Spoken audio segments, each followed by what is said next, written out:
India Today. This almost looks AI generated. The subject's not AI.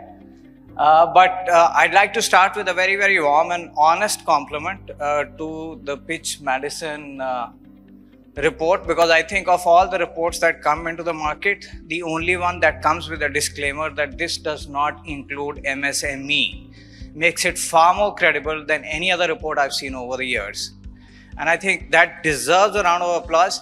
As a publisher myself, I cannot identify in a certain ad unit on one page whether the ads come direct or it's come programmatic and at what yield has it come. And for somebody to go and say the whole entire digital market is worth so much seems to be baseless.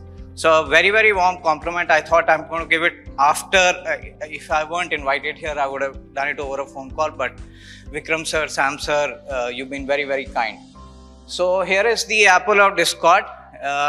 This actually, we almost played it here when Satya just walked out of the presentation. I thought he'd press the skip button and it was my time. So this is that 50% of the apple that I brought that we haven't seen.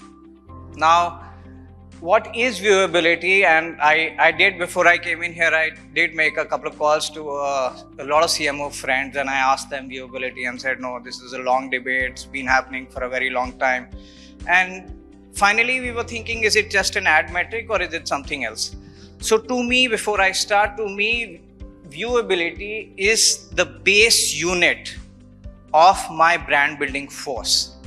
So if my base unit of my brand building force is not seen, I'm actually losing something very important. These base units add together, make it share of mind, and then convert it into share of wallet over a period of time.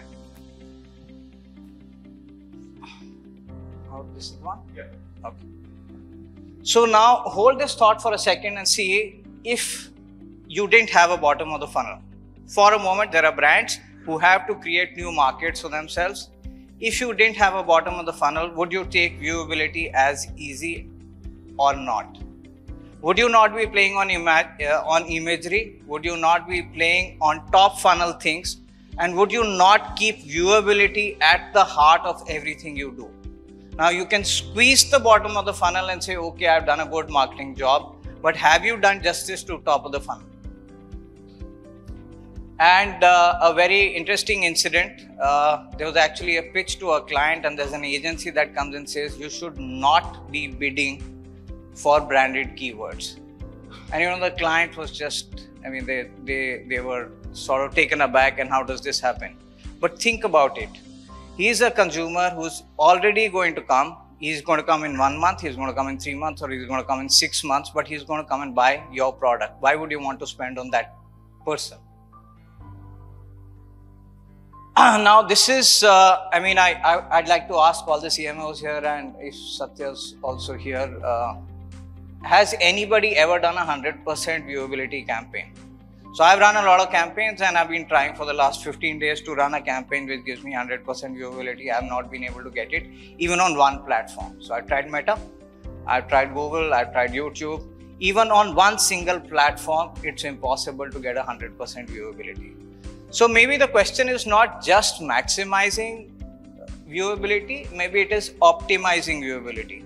But even that can happen after you standardized viewability. So simple maths, I had actually asked for a blackboard and thought I'm very old and I won't be able to handle it. But assume you have a brand lift of 120 and you paid for 100 impressions, which means 1.2 is your brand uplift per view.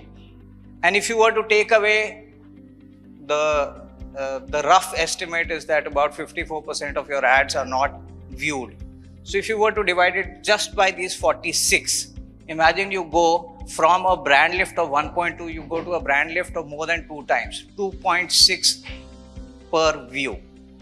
That's how important viewability is. If I have the viewability, I can actually go and aspire for a 2.6 return. Now, you know, as we work in organizations, and it is actually depends on the level of hierarchy where the decision is getting made. The CEO is looking at not just the immediate return, he's also looking at creating future demand. The CRO is looking at his incentive, and the CMO is finding a way to come and ask Vikram that I need some place to come and talk about it. But that's the idea. That's where whether the viewability should be maximized or to be optimized, the decision has to be taken, and that's where people take these decisions. Now look at a luxury product. Would a luxury product say buy now? I haven't seen like that, anything like that. But there are products like Indri which is doing really well, and they're working on imagery, where imagery is actually dependent on whether the emotions got transferred or not just the buy message. Okay, so this is the internationally accepted standard at the bottom, and I think most of us know about this. But the complexity and the question here to the larger forum is, do we even know what a view is in most of these formats? Most of us are doing multimedia modeling. Marketing mixes have most of these products now. And if I were to ask, we're buying YouTube video 1 second, we're buying it 2 seconds, we're buying it 5 seconds, 5 seconds better than 1 second. Is shorts following the same? Is there banner blindness on banners? Is Hotstar giving a concurrency number? Is it third party validated?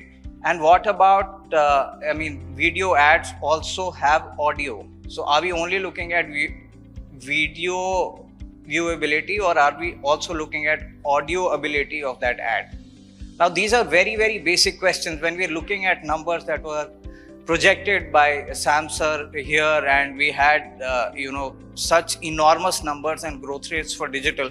In fact, Vikram did tell me that I should be wearing an IMEI hat when I come here, but whether we like it or not, every time you were telling me 11%, 7%, 4%, I was thinking of my increment.